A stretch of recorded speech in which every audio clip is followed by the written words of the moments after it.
মামা এটা দুইটা চোখ দিছেন কেন? ও নিচেরটায় নিচে পড়ে গেলে রস হয় না, তার জন্য ও দিয়েছি। আমরা এত রিক্সির কাজ করি, তারপরে মানুষ একটু লাইফ শেয়ার দেয় না। সব বাইন্দিনে গাছ কেটে মানুষের জন্য সেবা করতেছে, রস খাই দিছে। বোঝে না নাকি? দেখেন কত রিক্সে গাছ কাটতেছে, বাঁশের পায়ে এক পায়ে দাঁড়িয়ে, তারপরেও আপনারা লাইক শেয়ার করেন না।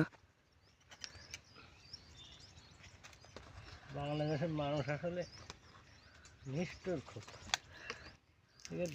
শরীরে কোনো দয়া মায়া নেই।